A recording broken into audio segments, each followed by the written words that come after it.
गहरी काली आधी रात थी। वक्त यही कोई 2-3 बजे का रहा होगा जब दिल्ली से करीब 40 किलोमीटर दूर नोएडा से पहले किसी सुनसान जगह पर एक बड़े से गेस्ट हाउस के पास एक लाल रंग की कार आकर रुकी।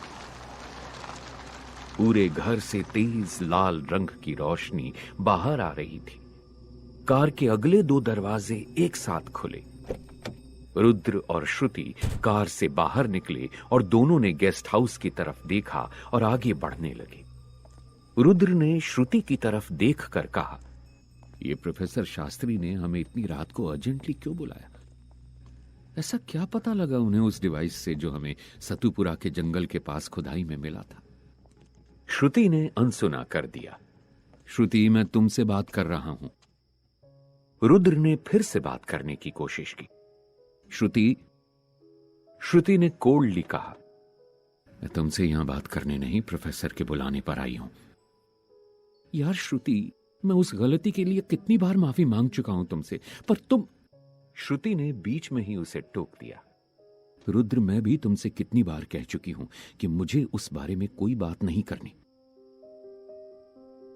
26 साल की श्रुति दिखने में बला की खूबसूरत कत्थई आंखों वाली और क्लीन शेव, कर्ली हेयर, लंबी कदकाठी वाला दिखने में बहुत ही स्मार्ट 27 साल का रुद्र। दोनों बहुत ही अच्छे आर्कियोलॉजिस्ट थे और डिपार्टमेंट ने उन्हें एक प्रोजेक्ट साथ में असाइन किया था। नहीं तो अगर श्रुति का बस चलता तो वो रुद्र की शक्ल भी ना देखती उस इंसिडेंट के बाद।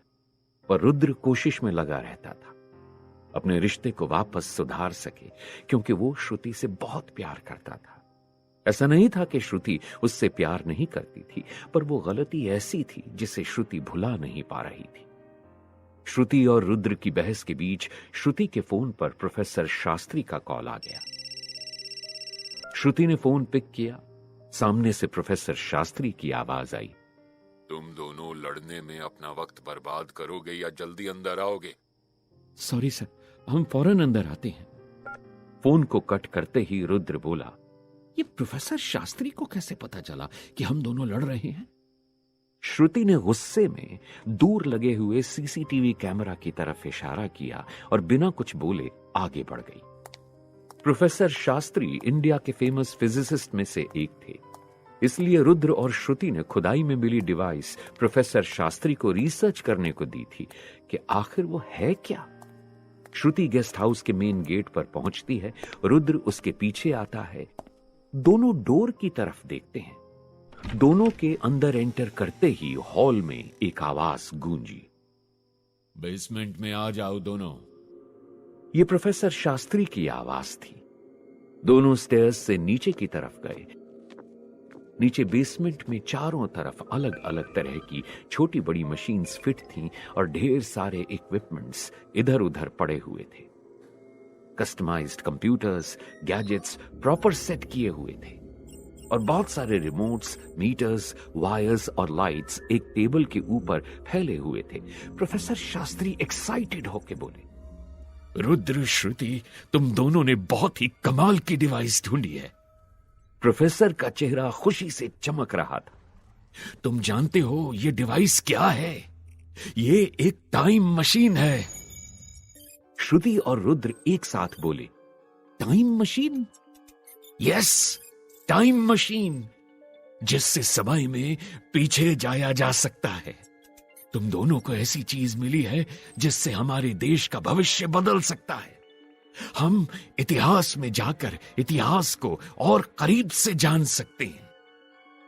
यह सब सुनकर रुद्र के मन में अचानक एक ख्याल आया, अगर मैं इस टाइम मशीन की मदद से श्रुति के साथ अपने पास्ट में जाके अपनी गलती को सुधार लूं तो श्रुति फिर से मेरी पहले वाली श्रुति बन जाएगी।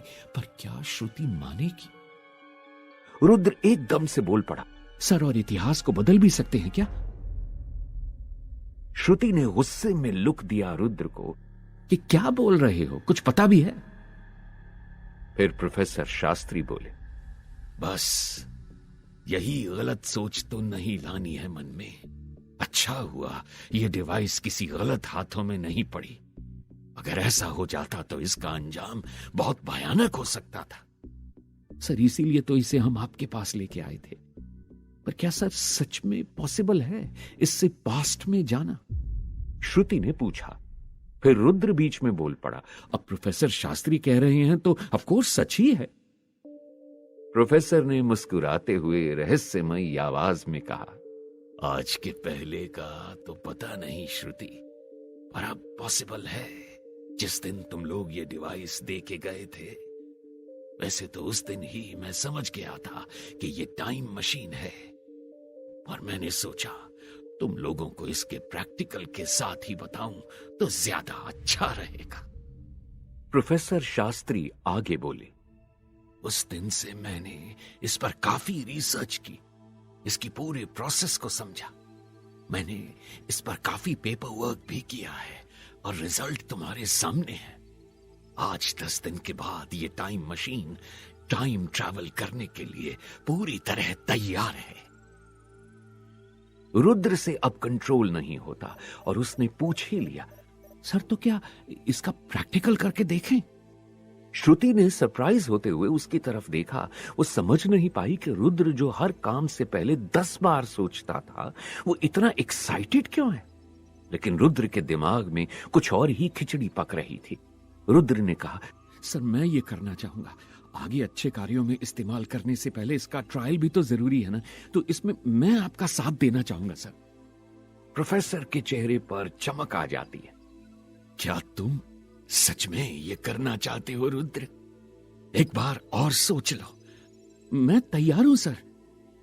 प्रोफेसर शास्त्री ने श्रुति से भी पूछा कि क्या वो भी रुद्र के साथ जाना चाहती है।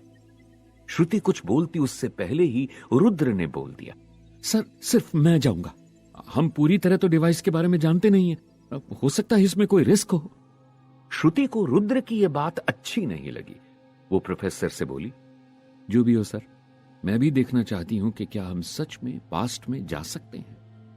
पर श्रुति रुद्र को आगे न बोलने देते हुए बोली, हम प्रोजेक्ट साथ में कर रहे हैं और यह भी प्रोजेक्ट का ही हिस्सा है, इसलिए मैं भी साथ चलूंगी। रुद्र मन ही मन यही तो चाहता था कि श्रुति भी उसके साथ पास्ट में जाए, ताकि वो वहां उस गलती को सुधार कर श्रुति का प्यार फिर से वापस पा सकेगा।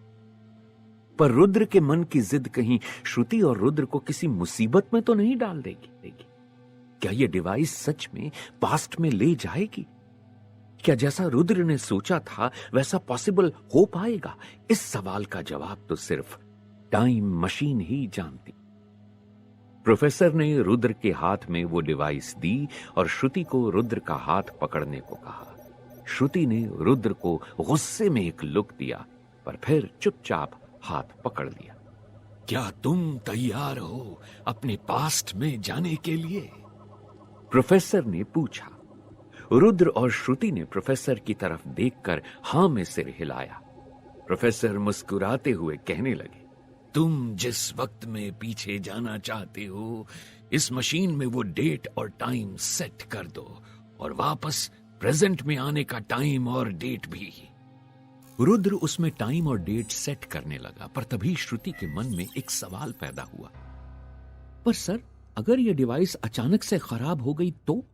है तो मशीन ही ना। यह सुनकर रुद्र भी थोड़ा टेंशन में आ गया और वो बोला, फिर तो हम पास्ट में ही फंस के रह जाएंगे। प्रोफेसर के फेस पर कोई टेंशन नहीं दिखी। Don't worry guys. उन्होंने एक बॉक्स में से एक फोल्ड किया हुआ एक गोल्डन पेपर निकालकर रुद्र की पॉकेट में डाल दिया। तब तुम्हारी मदद करेगा ये पेपर, पर इसे तभी खोलना जब ये डिवाइस काम न करे। तब इस पेपर में लिखी प्रोसेस तुम्हारी मदद करेगी तुम्हें वापस लाने में। गलती से भी इसे मत खोना, नहीं तो वापस आना नामुमकिन हो जाएगा। रुद्र और श्रुति के चेहरे पर थोड़ी घबराहट दिखने लगी और उन्हें देख के ऐसा लगा कि वो अपना इरादा बदल देंगे पास्ट में जाने का। पर तभी प्रोफेसर ने रुद्र के हाथ में पकड़ी टाइम मशीन का ग्रीन बटन दबा दिया और पूरे रूम में तेज रोशनी और इलेक्ट्रिक रेज निकलनी शुरू हो गई। एक अजीब टाइप की आवाज भी गूंजने लगी। अब प्रोफेसर के चेहरे पर थोड़ा सा स्ट्रेस दिखा कि क्या यह डिवाइस सच में वर्क करेगी। कुछ देर की रोशनी और शोर के बाद अचानक से सब शांत हो गया। रुद्र और श्रुति वहां नहीं थे। प्रोफेसर खुशी से चिल्लाने लगा, यस यस यस ये डिवाइस काम कर सकता है। हम पास्ट में जा सकते हैं। Yes yes. एक सुनसान खंडहर के आसपास उसी तेज रोशनी और रेस के साथ रुद्र और श्रुति विजिबल हुए।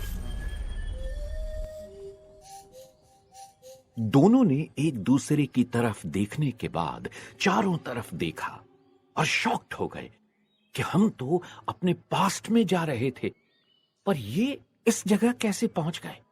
खंडहर के बाहर से सूरज की रोशनी आ रही थी। श्रुति उसे देख बाहर की तरफ जाने लगी। रुद्र उसके पीछे पीछे गया। श्रुति जैसे ही बाहर निकली, एक जलता हुआ तीर तेजी से उसकी तरफ आया। रुद्र ने यह देख श्रुति को अपनी ओर खींचा। श्रुति घबरा के रुद्र से लिपट गई।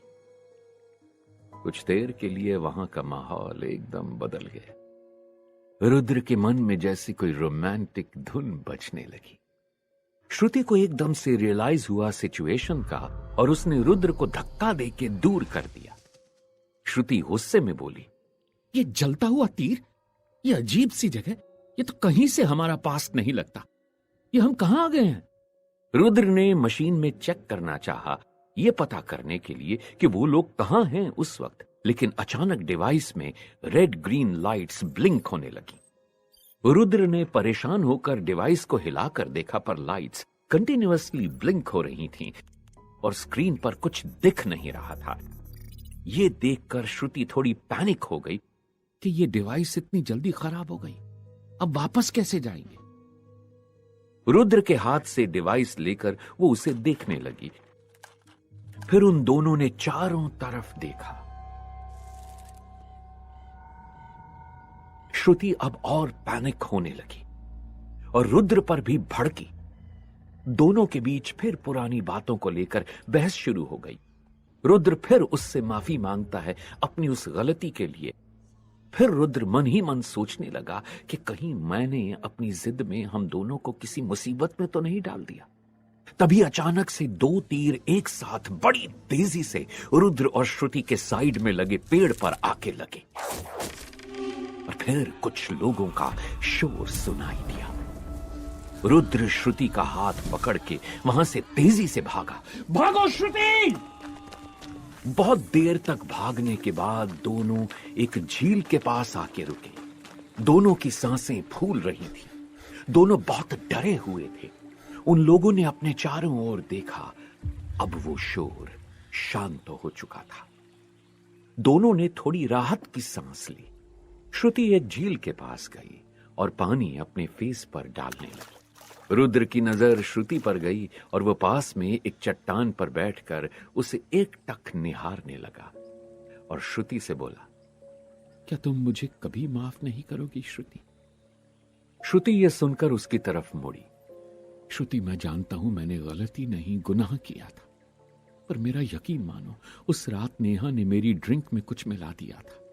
मुझे कुछ होश नहीं था मैं कब उसके साथ उस रूम में चला गया।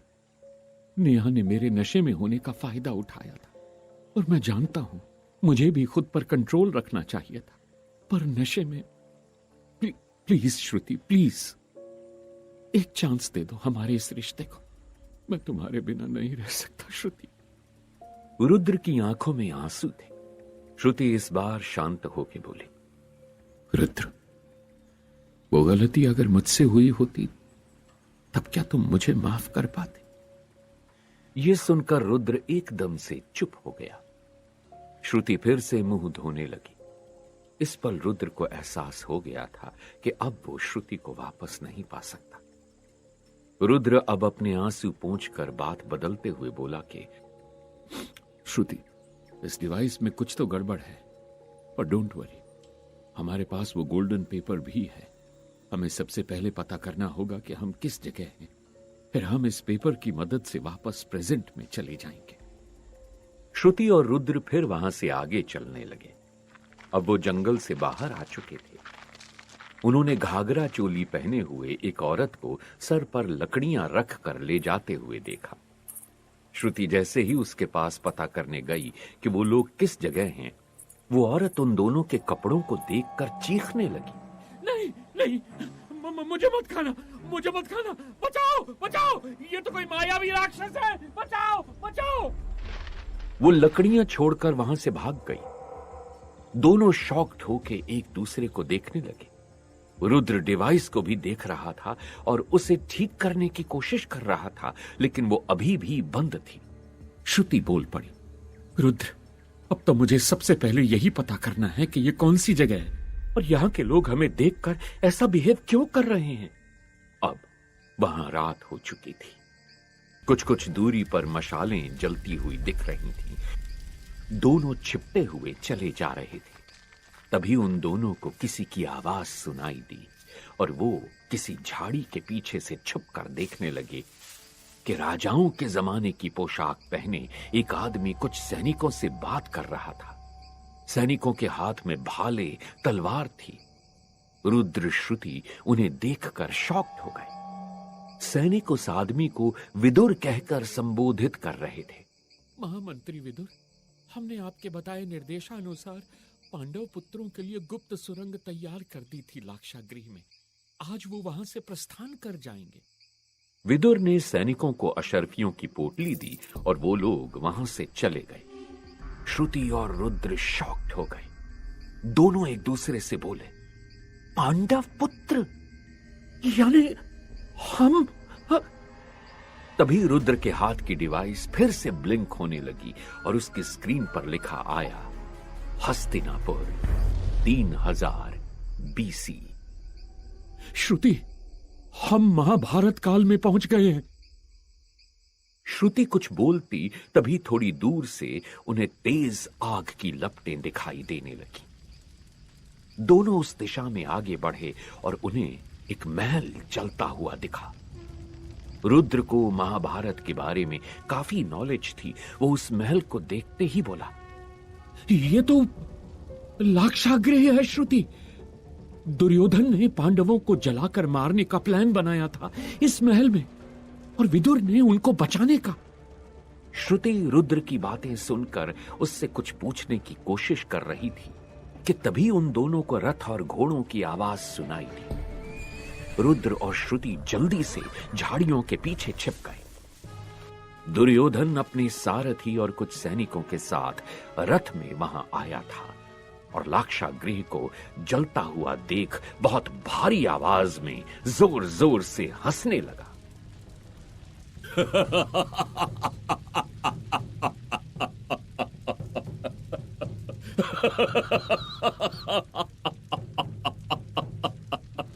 आखिर पांडवों का अंत हो ही गया। आखिर मैं विजयी हुआ। बिना युद्ध के ही मैंने आज पांडवों को मृत्यु शैया पर भेज दिया। अच्छा होता यदि यह कार्य मैं स्वयं करता और उन धूर्त पांडवों की चीख पुकार का आनंद अपने कर्णों को देता।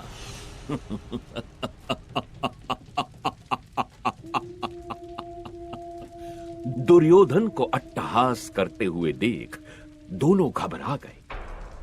रुद्र ने श्रुति से कहा, इससे पहले कि कोई हमें देखे, हमें फौरन यहां से निकल जाना चाहिए श्रुति, नहीं तो पांडव तो बच गए पर हमें अपनी जान से हाथ धोना पड़ेगा। अब तो डिवाइस भी ठीक हो गया है। मेरा हाथ पकड़ो श्रुति, मैं ग्रीन बटन दबाता हूं वापस जाने के लिए। लेकिन तभी वहां एक भाला आके रुद्र के हाथ पर टकराया और रुद्र के हाथ से वो डिवाइस छूटकर आग की तरफ जा गिरे। श्रुति और रुद्र ने घबरा के सामने देखा, दुर्योधन और सैनिक खड़े हुए थे। एक सैनिक ने जाके वो डिवाइस उठा ली, बाकी सैनिकों ने उन दोनों को पकड़ लिया। रुद्र और श्रुति खुद को छुड़ाने के लिए स्ट्रगल करने लगे। छोड़ो, छोड़ो हमें, छोड़ो, छोड़ो। खूब कोशिश की पर खुद को वो छुड़ा नहीं पाए। तभी दुर्योधन की नजर खूबसूरत श्रुति की आंखों पर गई और वो उसे देखते ही उस पर मोहित हो गया। ओ सुंदर मनमोहक नारी, किस नगरी से आई हैं आप? हाँ? आप बहुत ही आकर्षक हैं। हमें प्रेम हो गया है आपसे पहले ही झलक में। आपको तो हमारे महल की शोभा बढ़ानी चाहिए। ये कहकर दुर्योधन श्रुति का हाथ पकड़कर उसे जबरदस्ती रथ पर बैठाने लगा और जोर से हंसने लगा। रुद्र दुर्योधन पर भड़का और श्रुति की तरफ बढ़ा, लेकिन सैनिकों ने उसे मारना शुरू कर दिया। श्रुति रोते हुए चिल्लाई, रुद्र, बचाओ मुझे, मुझे बचाओ। हे दुर्योधन, छोड़ो मुझे। रुद्र बचाओ, रुद्र बचाओ। पर रुद्र चाहकर भी कुछ नहीं कर पा रहा था। सैनिकों के साथ लड़ते हुए उसे धक्का लगा और उसका सिर एक चट्टान पर जा टकराया। श्रुति को लेकर दुर्योधन रथ से आगे बढ़ा। छोड़ दो मेरी श्रुति को, छोड़ दो, छोड़।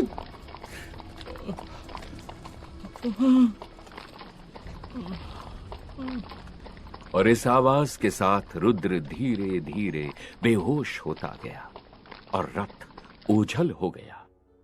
काफी देर बाद रुद्र को होश आया। वो खुद को संभालते हुए उठा। अब तक लाक्षागृह की आग थोड़ी कम हो गई थी और चारों तरफ धुआं धुआं सा हो गया था। वो चारों तरफ श्रुति को आवाज लगाते हुए ढूंढने लगा। श्रुति, श्रुति कहां हो तुम? श्रुति, श्रुति। उसे याद आने लगा कि दुर्योधन श्रुति और टाइम मशीन दोनों को ले गया था। रुद्र की आंखों में आंसू थे। उसे खुद पर गुस्सा आ रहा था कि ये सब उसके कारण हुआ। ना वो पास्ट में जाने की जिद करता, ना श्रुति इस मुसीबत में फंसती। नहीं श्रुति, मैं तुम्हें नहीं खो सकता। मुझे श्रुति को दुर्योधन के चंगुल से छुड़ा के वापस प्रेजेंट में जाना होगा, कैसे भी। भगवान, हे भगवान, कोई तो उपाय बताइए, कोई तो उपाय बताइए। रुद्र पैनिक होने लगा। तभी उसे प्रोफेसर का दिया हुआ वो पेपर याद आया। चलो, वापस जाने का दूसरा ऑप्शन तो है मेरे पास। अभी सबसे पहले श्रुति को छुड़ाना होगा, पर किस तरफ जाऊं, किस तरफ? रुद्र फिर कुछ सोचकर बोला, उस पेपर में क्या लिखा है, पढ़ लेता हूं पहले। शायद उसको पढ़ने के बाद श्रुति को वापस लाने का भी कोई रास्ता निकल आए। उसने जल्दी से उस पेपर को खोला और उसे पढ़ने लगा। और पढ़ते पढ़ते उसका चेहरा सफेद पड़ने लगा। नहीं, नहीं, नहीं, मैं ऐसा घिनौना काम नहीं करूंगा, बिल्कुल नहीं करूंगा। प्रोफेसर, तुमने इसके बारे में पहले क्यों नहीं बताया? आखिर क्या लिखा था उस पेपर में जिसे पढ़कर रुद्र इतना चौंक गया और चिल्लाने लगा। रुद्र ने अपने आंसू पोंछते हुए अपना गुस्सा शांत किया। अपने आप को संभालते हुए वो बोला, वापस जा पाए या ना जा पाए, अभी मुझे सबसे पहले श्रुति को बचाना होगा। पर कैसे, कैसे? कुछ देर सोच के रुद्र को एक आइडिया आया।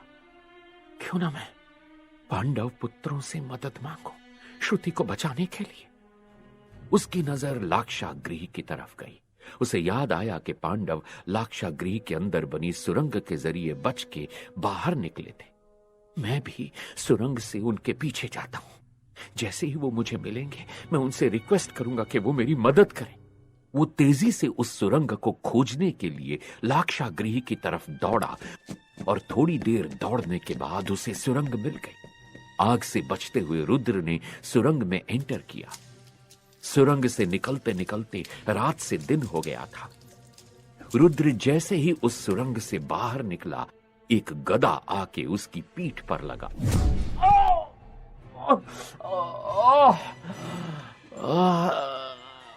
वो गिर गया था। उसने पलट कर देखा, सामने विशाल काय भीम खड़े। भीम उस पर फिर से प्रहार करने के लिए बढ़े। रुद्र घबरा कर हाथ जोड़कर चिल्लाने लगा, मुझे छोड़ दो, मुझे छोड़ दो। भीम बोले, तुझे कैसे छोड़ दूं? तुझे दुर्योधन ने भेजा है ना हमारे बारे में पता करने। भीम ने गदा फेंक कर रुद्र को उठा के उसकी गर्दन पकड़ ली। तू जरूर कोई मायावी राक्षस है ना, तभी इस भेष में आया है। रुद्र लगातार चिल्लाए जा रहा था। नहीं, आप मुझे गलत समझ रहे हैं। भीम ब्रदर, मुझे मत मारिए, प्लीज मुझे छोड़ दीजिए। तभी वहां युधिष्ठिर की आवाज गूंजी, रुक जाओ भीम, कोई भी निर्णय लेने के पूर्व हमें लगता है कि एक बार इस बालक की बात सुन लेनी चाहिए। कौन हो तुम अजीब प्राणी? रुद्र ने फौरन अपने बारे में बताना शुरू कर दिया। मेरा नाम रुद्र शर्मा है। मैं दुर्योधन का साथी नहीं हूं। मेरा यकीन कीजिए, मैं 21st सेंचुरी से, मेरा मतलब है कि 21वीं शताब्दी से यहां पर आया हूं एक यंत्र की मदद से, जिससे भविष्य से भूतकाल में जाया जा सकता है। मैं मानता हूं कि यह करना बहुत गलत था। मेरे साथ मेरी दोस्त श्रुति भी आई थी, जिसे वो धूर्त दुष्ट दुर्योधन जबरदस्ती अपने साथ ले गया। युधिष्ठिर ने भीम से उसे छोड़ने के लिए कहा। भीम काफी गुस्से में थे। वो बोले, नहीं भ्राताश्री, आप इस मायावी की बातों में न आए। तभी वहां अर्जुन नकुल के साथ आ गए थे और उन्होंने ये सारी बातें सुन ली थी। भीम जैसे ही रुद्र की गर्दन तोड़ने वाले थे, अर्जुन ने उसे रोकते हुए कहा, ठहरो भ्राताश्री भीम, हमें इस मनुष्य के वचन सुनकर ऐसा प्रतीत होता है कि यह सत्य बोल रहा है। यह निहत्था और भयभीत दिख रहा है। भ्राताश्री, भले ही यह निहत्था हो, किंतु इसके वस्त्रों से यह कोई आम जन नहीं जान पड़ता। यह तो अवश्य ही कोई गुप्तचर होगा, जो पता लगाने आया होगा कि हम मृत्यु लोक पहुंचे या नहीं। यदि इसे जीवित छोड़ा तो यह दुर्योधन को अवश्य सूचित करेगा। नहीं, मैं कोई गुप्तचर नहीं हूं। मैं तो आप लोगों से सहायता मांगने आया था। आप लोगों से विनती है मेरी, श्रुति को दुर्योधन के चंगुल से छुड़ाने में मेरी मदद करें, मेरी मदद करें। रुद्र हाथ जोड़ के रोने लगा। पुत्र भीम, यह बालक सत्य बोल रहा है, छोड़ दो इसे। माता कुंती की आवाज गूंजी। माता कुंती सहदेव के साथ वहां आकर बोली, घबराओ नहीं मनुष्य, मेरे पुत्र तुम्हारी सहायता अवश्य करेंगे। भीम ने रुद्र को छोड़ दिया। सभी पांडव हाथ जोड़कर उन्हें प्रणाम करने लगे। रुद्र ने भी हाथ जोड़कर उनका धन्यवाद किया। अर्जुन बोले, माता कुंती, दुर्योधन ने उस स्त्री का अपमान करके बहुत बड़ा पाप किया है। उस स्त्री के सम्मान को ठेस पहुंचाने का बदला लेंगे हम सभी भाई। क्यों भ्राता भीम? हां में सिर हिलाते हुए रुद्र से कहा, हे अतरंगी मनुष्य, हम तुम्हारी सहायता अवश्य करेंगे, तुम्हारी मित्र को दुर्योधन के महल से छुड़ाने में। रुद्र ने हाथ जोड़ा और मन में सोचने लगा कि श्रुति, अब तुम जल्द ही मेरे पास आ जाओगी। उसके बाद वापस प्रेजेंट में कैसे जाना है वो सोचूंगा, पर पेपर में लिखा हुआ वो घिनौना काम कभी नहीं करूंगा। फिर बाकी जिंदगी हमें यहीं क्यों ना बितानी पड़ जाए, कोई गम नहीं, बस तुम मेरे साथ रहो।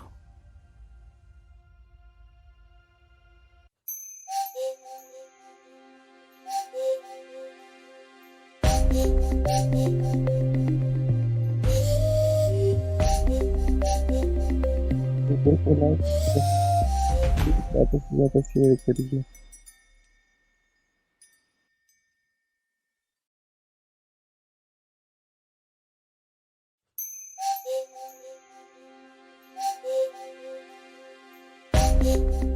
वीडियो को लाइक करिए, चैनल को सब्सक्राइब ज्यादा से ज्यादा शेयर करिए।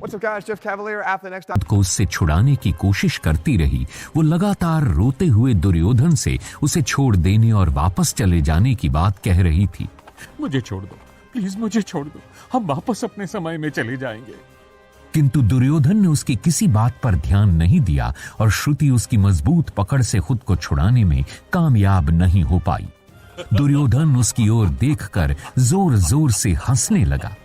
दुर्योधन ने महल के पास रथ को रोक दिया और श्रुति को धमकाते हुए कहा, हे सुंदर नारी, अब विलाप करना व्यर्थ है। आप स्वयं को भाग्यशाली समझें कि आपको इस हस्तिनापुर राज्य की रानी बनने का सुअवसर प्राप्त हो रहा है। यदि आप उस मनुष्य के साथ रहती तो यूं ही हस्तिनापुर के इन जंगलों में भटकती रहती, किंतु आपके भाग्य में वो जंगल नहीं, परम प्रतापी दुर्योधन की अर्धांगिनी होना लिखा है। अब हम राजभवन के समीप हैं, इसीलिए यदि आपको उस मनुष्य के प्राणों की चिंता है तो आप शांत रहें। दुर्योधन श्रुति को गुप्त मार्ग से राजभवन में एक कक्ष में ले गया, जहां उसने अपनी विश्वसनीय सेविकाओं और सैनिकों के बीच श्रुति को रखा। उसने सभी को यह आदेश दिया कि राजकुमारी का विशेष ध्यान रखा जाए और कक्ष के भीतर ना तो कोई आ पाए और ना ही राजकुमारी को कहीं जाने दिया जाए।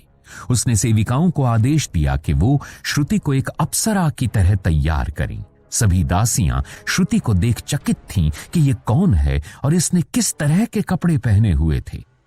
दुर्योधन के हाथ में अब तक वो डिवाइस थी जिसमें लाइट ब्लिंक हो रही थी और उसकी स्क्रीन पर कुछ एरर आ रहा था। अब उसका ध्यान उस अजीब सी चीज पर गया। वो श्रुति के पास जाकर उससे पूछने लगा, मैं आपसे कह चुका हूं, इन अश्रु श्रृंखला से कोई लाभ नहीं होगा। धैर्य रखो और मुझे बताओ कि यह वस्तु क्या है और यह आपके पास क्यों थी और इसे कहां से प्राप्त किया था। श्रुति को रुद्र की फिक्र हो रही थी। दुर्योधन की बात सुनकर वो कुछ सोचने लगी और फिर उससे बोली, ये कोई नॉर्मल डिवाइस नहीं है, ये बहुत पावरफुल डिवाइस है। मेरा मतलब है कि ये बहुत शक्तिशाली यंत्र है। इससे वो सब कुछ किया जा सकता है जो एक साधारण मनुष्य नहीं कर सकता। लेकिन मैं इसके बारे में नहीं जानती कि ये कैसे काम करती है। इसके बारे में रुद्र को सब कुछ पता है। अगर वो यहां होता तो वो बता पाता कि इसका कैसे इस्तेमाल किया जाता है। दुर्योधन डिवाइस को घूरने लगा और हंसता हुआ उस कमरे से बाहर निकल गया। वहीं दूसरी तरफ रुद्र पांडवों के साथ लाक्षागृह से निकलकर एक नदी के किनारे पहुंच गया था, जहां से उन्हें महामंत्री विदुर के बताए सुरक्षित स्थान एक आश्रम में जाना था। नदी पर पांडवों को कोई नाव नहीं दिख रही थी। वे समझ नहीं पा रहे थे कि महामंत्री विदुर ने तो उन्हें इसी स्थान पर नाव होने की सूचना दी थी, अब वो आगे कैसे जाएंगे। लेकिन रुद्र जानता था कि पांडवों ने नाव से ही नदी पार की थी, तो हो ना हो यहां नाव जरूर होगी। वो आगे बढ़कर नदी के साथ साथ चलने लगा। पांडव सोच में पड़ गए कि रुद्र कहां जा रहा है। रुद्र ने उनसे कहा, मैं इस बारे में पहले से जानता हूं, यहां नाव जरूर होगी। आप सभी ने नाव से ही इस नदी को पार किया था। पांडव रुद्र की बातों से संतुष्ट तो नहीं थे, किंतु वो उसके पीछे पीछे आगे बढ़ने लगे। कुछ दूर आगे चलने के बाद उन्हें एक नाव किनारे पर लगी हुई दिखी। युधिष्ठिर ने कहा, रुद्र, हम तुम्हारे विषय में अभी भी स्पष्ट नहीं हैं, किंतु तुम्हारी बातों में सत्यता अवश्य है। नदी पार करने के बाद सभी लोग एक घने जंगल से गुजरने लगे, जहां माता कुंती को देखकर नकुल ने कहा, भ्राता श्री युधिष्ठिर, माता कुंती को विश्राम की आवश्यकता है। हमें उचित स्थान देखकर थोड़ा विश्राम करना चाहिए। सभी पांडवों ने नकुल की बात से सहमति जताई और एक बड़े बरगद के नीचे रात गुजारने के लिए रुक गए। इस घने जंगल में रुद्र को थोड़ा डर लग रहा था, जिसे देखकर अर्जुन ने कहा, रुद्र, तुम्हें भयभीत होने की आवश्यकता नहीं है। हम सभी रात भर बारी बारी से पहरा देंगे, तुम निसंकोच आराम करो। रुद्र को अर्जुन की बात सुनकर कुछ हिम्मत मिली, लेकिन वो जानता था कि वहां जल्द राक्षस हिडिंब आने वाला था।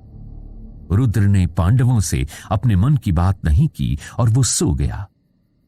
रुद्र के सो जाने के बाद पांडवों ने एक जोरदार हंसी सुनी।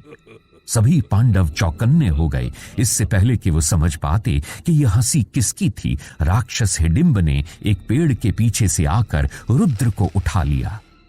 रुद्र डर से कांपने लगा और जोर से चिल्लाया, भीम, मार दीजिए इस राक्षस को। ये राक्षस हिडिंब है। मैं जानता हूं इस राक्षस को आप ही मारेंगे। रुद्र की बात खत्म होने से पहले ही भीम ने बढ़कर हिडिंब की छाती पर एक जोरदार घूंसा जमा दिया, जिससे कि रुद्र उससे दूर जा गिरा। भीम का घूंसा इतना तेज था कि हिडिंब दर्द से कांप उठा। हिडिंब अभी संभला भी नहीं था कि भीम ने उसे गले से पकड़ लिया। हिडिंब दर्द से चिल्लाने लगा और जल्द ही भीम ने उसकी गर्दन तोड़कर उसे मार दिया। हिडिंब की आवाज सुनकर उसकी बहन हिडिंबा भी वहां आ चुकी थी। उसने अपने भाई की लाश देखी और पांडवों से पूछा, आप में से कौन है वो वीर जिसने मेरे बलिष्ठ भाई का वध किया? भीम ने आगे बढ़कर स्वीकारा और क्रोध से हिडिंबा की तरफ देखने लगा। रुद्र ने भीम को रोका और उनकी तरफ देखकर मुस्कुराने लगा। पांडव उसे देखकर समझ नहीं पा रहे थे कि वो इतना खुश क्यों हो रहा था। रुद्र ने बताया, ये हिडिंबा है, आप सभी की भाभी। इन्हीं के साथ तो भीम भाई विवाह करेंगे। सभी लोग ये सुनकर चौंक गए। वहीं दूसरी तरफ दुर्योधन डिवाइस लेकर शकुनी के पास गया और उसे पूरा घटनाक्रम बताने लगा।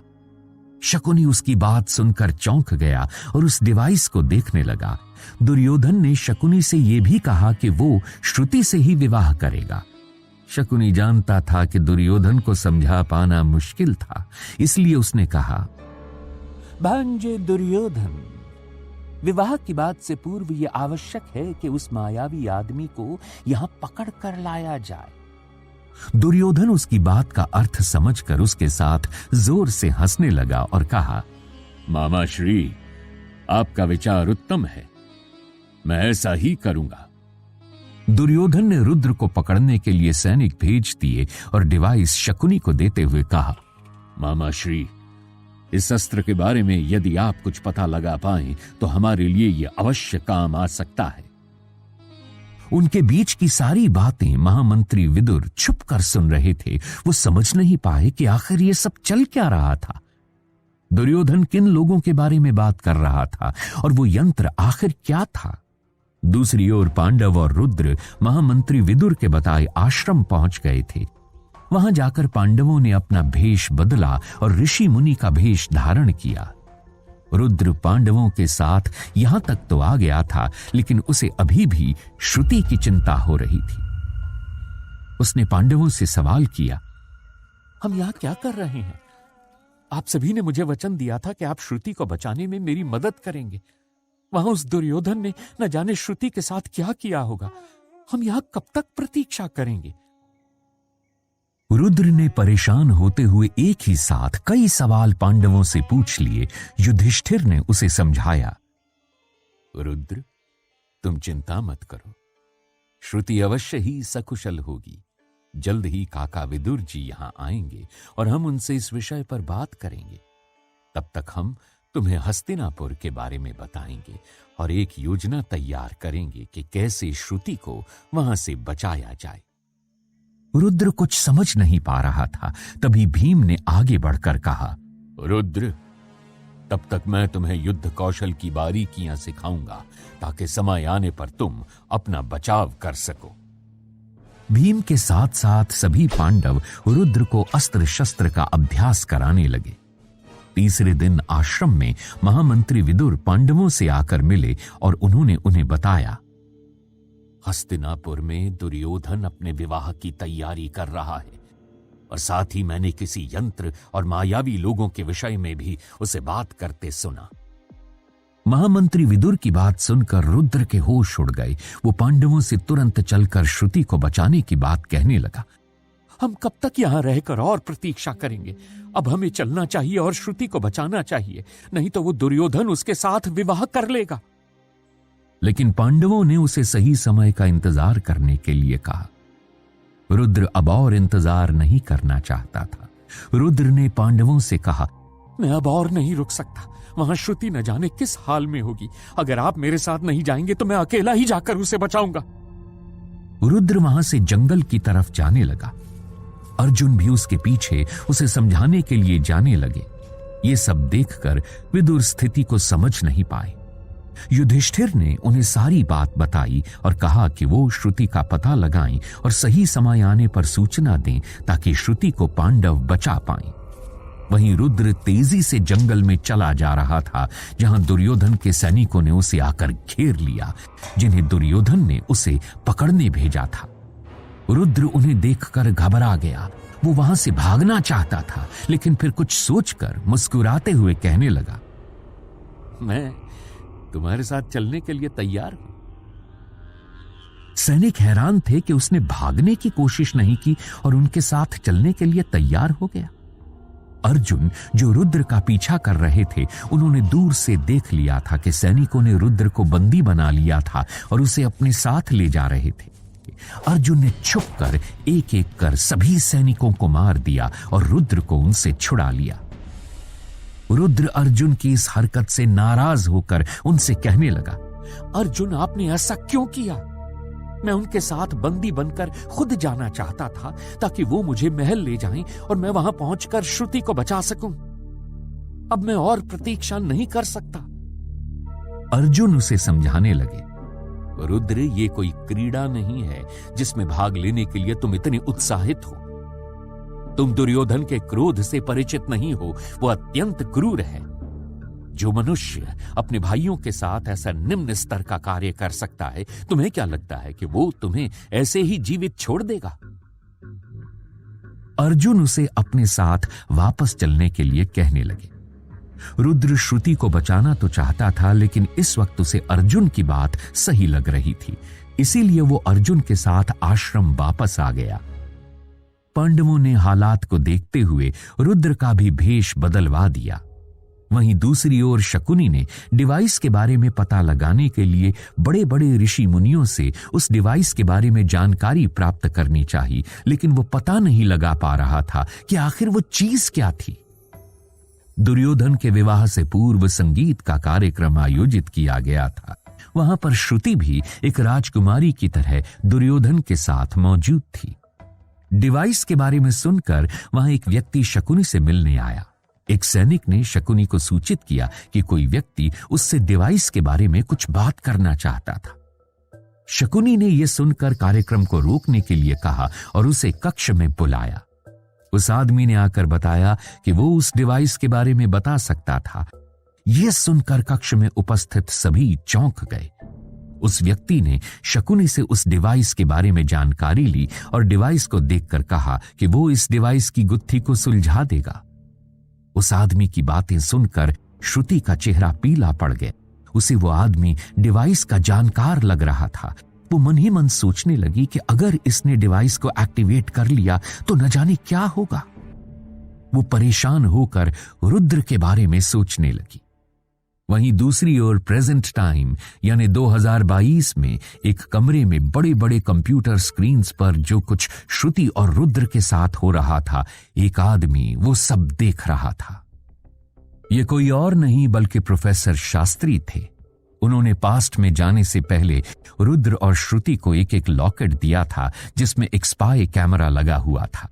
लॉकेट देते हुए उन्होंने कहा था कि ये इस रोमांचक सफर पर जाने से पहले उनकी तरफ से उनके लिए एक गिफ्ट था, लेकिन प्रोफेसर ने उसमें स्पाई कैमरा लगे होने की बात उनसे छुपा ली थी। जैसा सोचा था, ये तो उससे भी ज्यादा अच्छा है। दोनों को लॉकेट देना आखिर काम आ गया।